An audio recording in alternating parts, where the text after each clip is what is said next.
सभी को नमस्कार। स्पेशल एजुकेशन यूट्यूब चैनल में आप सभी का हार्दिक स्वागत है। तो आप देख रहे हैं बहुत ही अच्छी खबर कि कर्मचारियों के लिए खुश खबर है। पेंशन 30% से बढ़कर हुई 50%।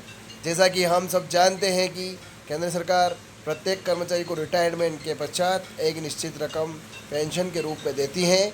ऐसे में पेंशन अमाउंट ही वह मुख्य राशि होती है जिसके माध्यम से कर्मचारी रिटायरमेंट के पश्चात अपना जीवन यापन कर सकते हैं।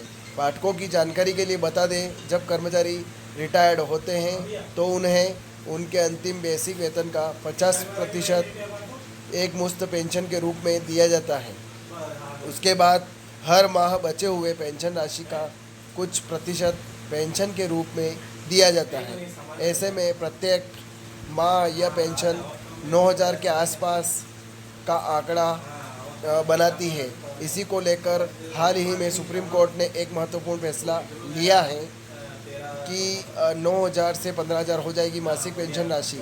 जैसा कि हमने आपको बताया, प्रत्येक कर्मचारी के रिटायरमेंट के पश्चात उसके अंतिम बेसिक वेतन का 50% उसे वेतन के रूप में पेंशन के रूप में दिया जाता है।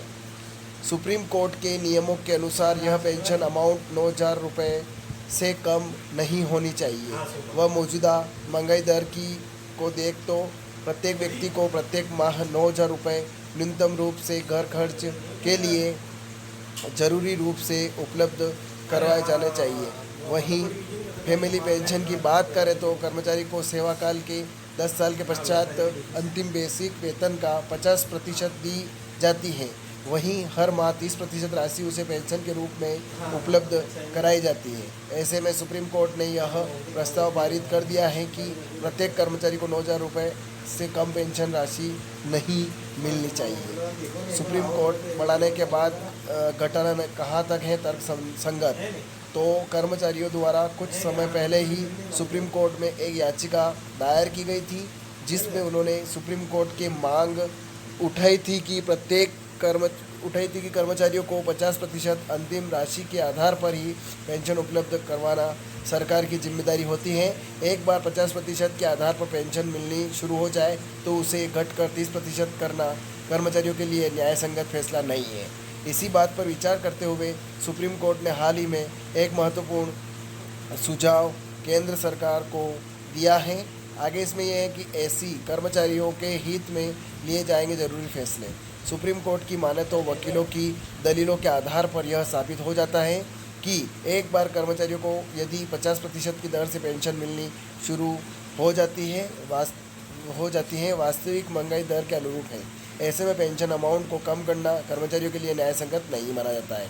महंगाई की बढ़ती हुई दर के आधार पर कर्मचारियों की पेंशन राशि को बढ़ाने की बजाय उसे कम करना कर्मचारियों के लिए फ़ायदे का सौदा साबित नहीं होता है। आगे इसमें यह है, सुप्रीम कोर्ट में वकीलों द्वारा दी गई इन सारी दलीलों के आधार पर सुप्रीम कोर्ट ने भी यह फैसला पेंशन हाइक न्यूज़ 2024 लेने का निर्णय बना लिया है कि अब कर्मचारियों को 50% के आधार पर ही पेंशन दी जानी चाहिए।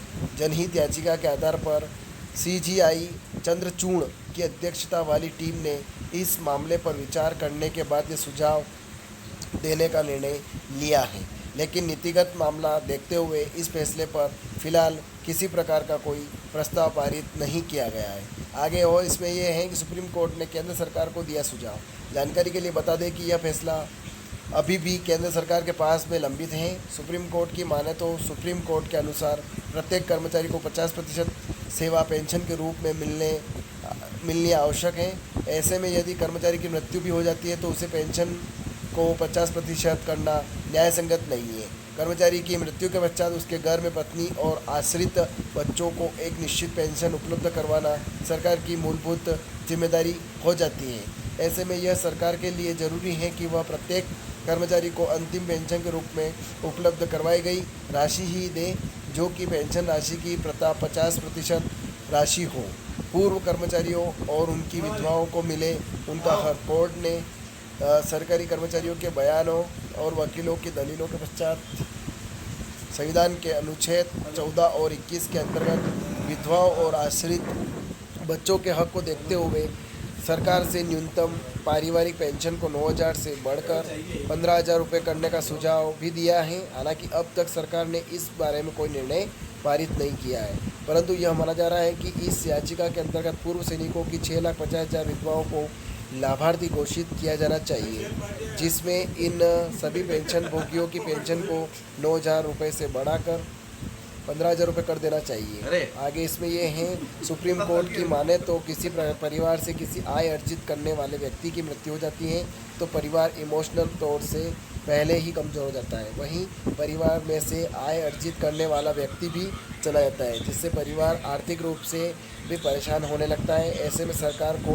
कुछ ऐसी नीतियाँ बनानी चाहिए जिससे व्यक्ति के चले जाने पर भी परिवार को आर्थिक रूप से परेशानियाँ न भोगनी पड़े और उन्हें मंगल दर के अनुरूप ही पेंशन का भुगतान किया जाना चाहिए। इसी बात को देखते हुए सुप्रीम कोर्ट ने केंद्र सरकार को 9,000 से बढ़ाकर 15,000 रुपये का प्रस्ताव सुझाव दे दिया है। तो ये खबर आपके सामने ज़्यादा से ज़्यादा शेयर करें और चैनल को सब्सक्राइब जरूर करें। जय हिंद, जय भारत।